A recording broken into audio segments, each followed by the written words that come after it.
Hello student, मैं Tara Bharti. Welcome to Tara Bharti classes. और आज की क्लास होने वाली है गणित को लेकर, जिसमें हम त्रिकोणमिति के अन्य अध्यायों के बारे में अध्ययन करेंगे।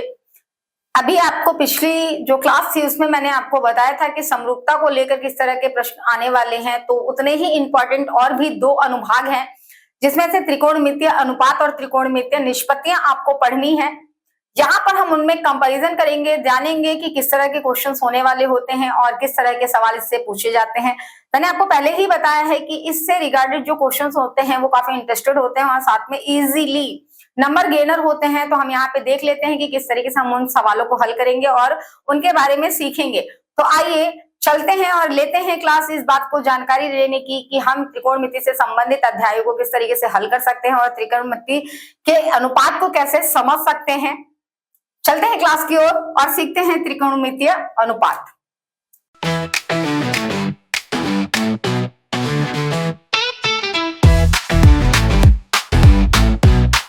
अगर हम बात करते हैं तो यहाँ पे त्रिकोणमिति की 6 निष्पत्तियां होती हैं।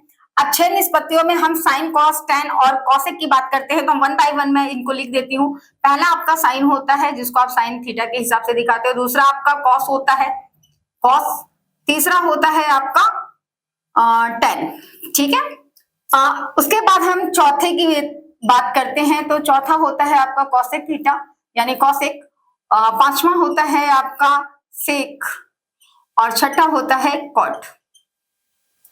अगर हम बात करते हैं इनके अनुपात की तो ये सभी एक दूसरे के रेसिप्रोकल होते हैं। रेसिप्रोकल कहने का तात्पर्य कि हम इनको इनके विलोम के तौर पर इस्तेमाल कर सकते हैं या रेसिप्रोकल के फॉर्म में इस्तेमाल कर सकते हैं। दैट मीन्स अगर हम किसी भी एंगल को थीटा के फॉर्म में दिखाते हैं, यानी कि अगर हम किसी भी कोण को थीटा के रूप में दिखाते हैं तो आप मान ले सकते हो यहाँ पे when we express the angle nominated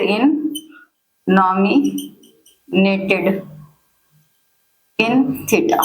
अगर थीटा के रूप में दिखाते हैं तो क्या होता है कि sine theta is equal to आपका हो जाएगा sine theta is equal to 1 by cosec theta. वहीं पे cos theta is equal to होगा आपका 1 बाय सेक थीटा और tan theta is equal to हो जाएगा आपका 1 बाय कॉट थीटा। बहुत ही सिंपली आप कॉसेक का रेसिप्रोकल कर लीजिए। Cosec theta is equal to हो जाएगा 1 by sine theta, sec theta is equal to हो जाएगा आपका 1 बाय कॉस थीटा और सबसे लास्ट में cot theta is equal to हो जाएगा आपका 1 बाय टैन थीटा। इसके साथ दो और भी रूल हैं आपके, जैसे कि हम टैन थीटा को कैसे शो कर सकते हैं तो टैन थीटा बराबर होता है आपका sine theta divided by cos theta और cos theta is equal to होता है cot theta is equal to होता है आपका cos theta divided by sin theta. जैसा कि मैंने आपको बताया ये दोनों ही एक दूसरे के रेसिप्रोकल हैं, तो हम इनको इनके विलोम के रूप में दिखा सकते हैं, यानी कि गुणात्मक विलोम के रूप में दिखा सकते हैं, जो कि मैंने आपको फ्रैक्शन के फॉर्म में बताया था, यानी कि भिन्न के रूप में बताया था। लेकिन इसके साथ ही कुछ चीजें और भी हैं जो आपको जानने योग्य हैं और जाननी चाहिए, जो कि आपके क्वेश्चन के आधारित पूछा जाने वाला है। अगर इनके मान दिए गए हैं, जैसे कहने का तात्पर्य यह है कि इनके मान को यानी कोणीय मान को दिया रहेगा जिनको आप प्रस्तावित करते हो उनके भिन्नात्मक रूप में, इससे संबंधित सवाल होंगे। और साथ ही आपको यह जानना है कि जब आपके पास किसी भी तरह की आकृति हो जो कि किस रूप में है, समकोण त्रिभुज के रूप में है। तो अभी मैंने लास्ट की क्लास में आपको पाइथागोरस थ्योरम के अकॉर्डिंग बताया था कि अगर कोई भी समकोण त्रिभुज है, अगर आपके पास कोई समकोण त्रिभुज है तो समकोण त्रिभुज में हमने नॉमिनेट कर दिया ए बी सी और ये एंगल आपका 90 डिग्री का है। तो बीसी जो होगी वो आपकी कौन सी लाइन होगी, बेस होगी। ये हिस्सा आपका परपेंडिकुलर होगा, परपेंडिकुलर, और सबसे लास्टली एसी जो होगा वो आपका हाइपोटेनस होगा।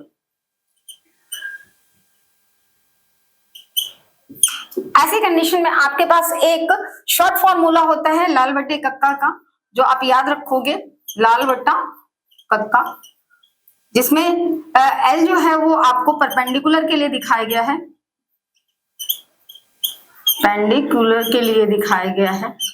वहीं पे के का इस्तेमाल जो है वो आपके कड़ यानी कि हाइपोटेनस के लिए किया गया है, हाइपोटेनस, और ए बेस के लिए इस्तेमाल किया गया। तो जो आपका पहला है यानी कि L बाई के, वो है आपका किसके लिए, साइन के लिए। तो sine theta is equal to आपका क्या हो जाएगा, लंब बटा कड़, that means perpendicular by hypotenuse, यानी ये हो जाएगा आपका परपेंडिकुलर बाई हाइपोटेनस, अब हम बात करते हैं कॉस को लेकर। तो cos theta is equal to हो जाएगा आपका आधार बटा कर्ण, that means base by hypotenuse.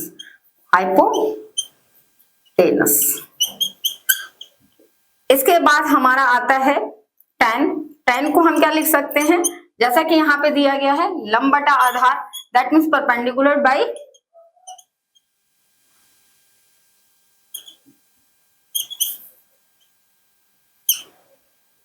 Base. इसी तरीके से हम जिसका प्रयोग इसके रेसिप्रोकल के फॉर्म में किया था, वही चीज हम यहाँ पे करेंगे।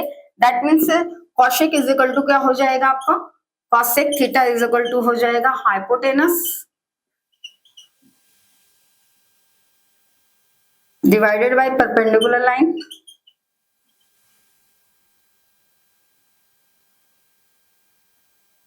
सेक बराबर हो जाएगा sec theta is equal to hypotenuse by base, टेनस बाय बेस, और lastly cot theta is equal to हो जाएगा आपका बेस बाय परपेंडिकुलर लाइन।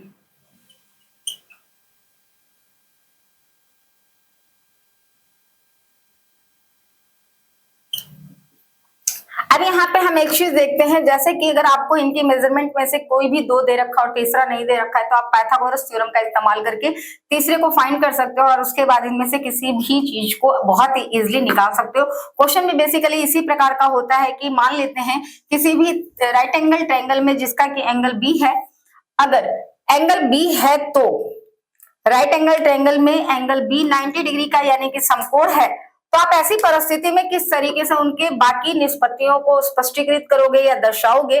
मान लेते हैं मेजरमेंट जो है वो एसी की आपकी दे रखी है, जो अननोन है, मान लेते हैं बेस आपका दे रखा है BC is equal to 4 centimetre और S A B equal to दे रखा है 3 सेंटीमीटर। तो हम यहाँ पर सबसे पहले जो चीजें हैं, मैं थोड़ा सा ये वीडियोस ये जो क्लास है इसमें मैं आपको लिखने का एक पैटर्न बता रही हूँ, प्लीज आप उस चीज को ध्यान दीजिएगा। एक क्वेश्चन मैं सॉल्व करूंगी बताने के लिए कि जब हम कोई भी पेपर अटेम्प्ट करते हैं तो हमारे रिटेन तरीका क्या होता है। तो ये चीजें आपको क्वेश्चन के अकॉर्डिंग दी गई है। हम सबसे पहले अपने क्वेश्चन के अकॉर्डिंग, अगर फिगर नहीं दे रखा है, कंस्ट्रक्ट नहीं किया है, तो हम सबसे पहले कंस्ट्रक्शन करते हैं, यानी कि कंस्ट्रक्ट द फिगर। कंस्ट्रक्ट, मैं पूरा मिटा के ही कर रही हूं। सपोज दैट आपके पास कोई भी फिगर नहीं है जिसमें मेजरमेंट आपको दे रखा है, एसी आपका अननोन है, ए बी आपको दे रखा है 3 सेंटीमीटर का और बीसी दे रखा है 4 सेंटीमीटर का। एक चीज मैं आपको क्लियर करके बता रही हूं कि यहां पर आपको मेजरमेंट तो लिखनी है बट यूनिट नहीं लिखना। ये फर्स्ट स्टेप है जो आपको बहुत ही क्लियरली देखना है कि त्रिकोणमिति की जो अनुपात वाले सवाल होते हैं उसमें हम माप तो लिखते हैं लेकिन यूनिट्स नहीं लिखते।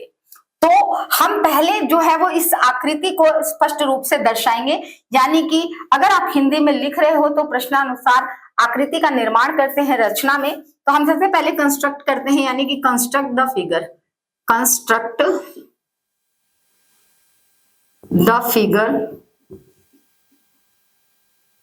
अकॉर्डिंग टू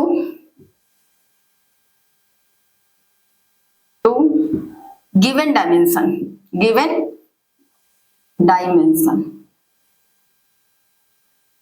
मैं यहाँ पे दोनों ही पद्धतियां बता रही हूँ कि अगर आप construct the figure according to given dimension लिख रहे हो तो दी गई विमाओं के आधार पर हम आकृति की रचना करते हैं। ये हमारा सबसे फर्स्ट स्टेप होगा। क्यों? क्योंकि इसमें मैं नंबर की मार्किंग बताने वाली हूँ। अगर आपको कंस्ट्रक्शन नहीं दिया गया है यानी आपकी फिगर्स को ड्रॉ नहीं किया गया है तो फिगर ड्रॉ करना फर्स्ट स्टेप होगा और फिगर के लिए आपको दिए जाएंगे 1 मार्क्स यानी 1 मार्क्स। अब हमने यहाँ पे नॉमिनेट किया A B C, एक चीज लेके चलेगा where B is angle B is equal to 90 degree. तो ये आपका B जो है वो 90 डिग्री का है जिसमें AC आपका हाइपोटेनस हो गया, ये आपका परपेंडिकुलर लाइन हो गया और ये आपका बेस हो गया यानी AB आपका परपेंडिकुलर लाइन और BC जो हो गया वो आपका बेस हो गया, जिसमें मेजरमेंट आपकी क्या दे रखी है AB बराबर। अब हम लिखेंगे गिवन डायमेंशन। गिवन डायमेंशन मतलब दी गई विमाएं क्या है, गिवन डायमेंशन। गिवन डायमेंशन आपका दे रखा है क्या, AB बराबर आपका दे रखा है 3, BC बराबर दे रखा है आपका 4 और AC आपके लिए अननोन है।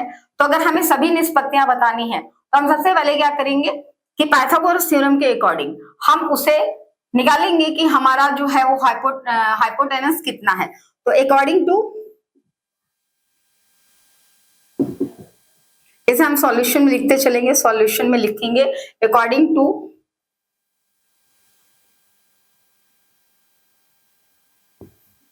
Pythagoras theorem. हम पाइथागोरस थ्योरम लिखने के बाद फॉर्मूला लिखते हैं AC का square is equal to AB का स्क्वायर प्लस BC का स्क्वायर।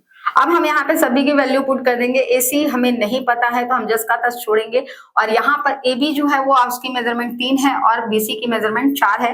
देन हम वैसे ही राइट करेंगे 3 का स्क्वायर प्लस 4 का स्क्वायर। देन AC के साइड से अगर हम स्क्वायर हटाते हैं तो ये अंडर रूट हो जाता है 3 का स्क्वायर प्लस 4 का स्क्वायर।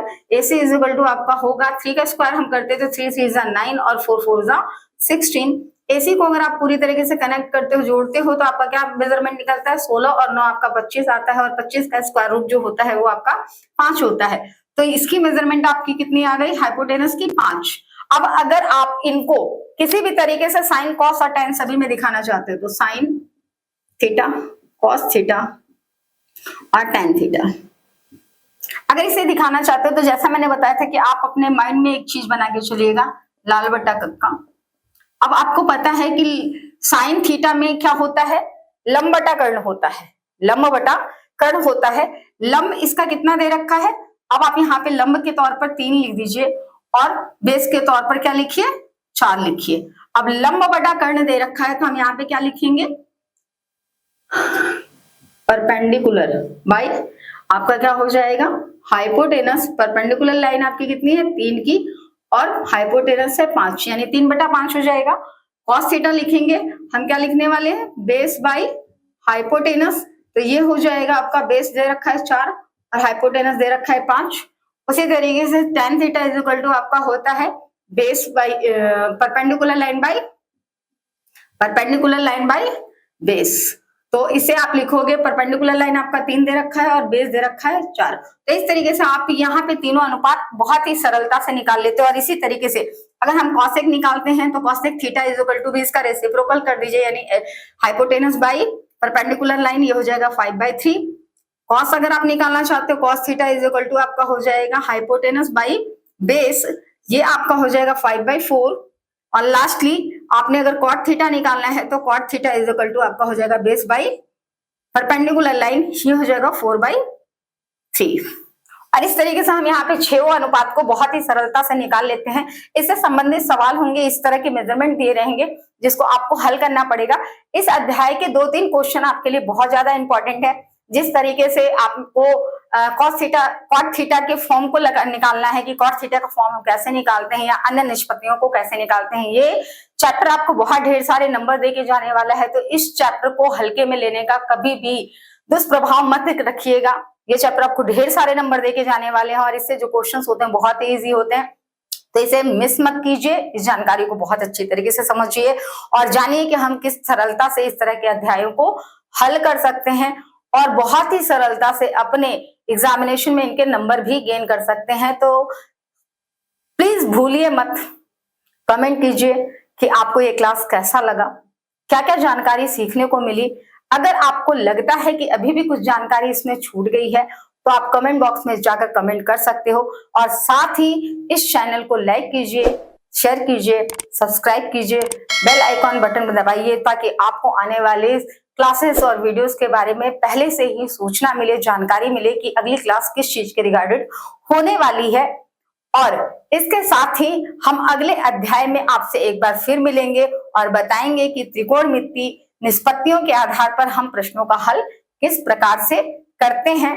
मैं यहाँ पे अपने इस क्लास के अंतर्गत ही आपके अध्याय के इंपॉर्टेंट क्वेश्चंस को लिंक आउट करने वाली हूँ, बताने वाली हूँ कि कौन कौन से क्वेश्चन बहुत इंपॉर्टेंट हैं जो कि आप उनको हल करके चलिएगा। अगर किसी भी तरह की कोई समस्या होती है तो आप कमेंट जरूर कीजिएगा या फिर हमसे इस बात का प्रश्न कीजिएगा कि इन प्रश्नों को सरलता से किस प्रकार से हल किया जा सकता है।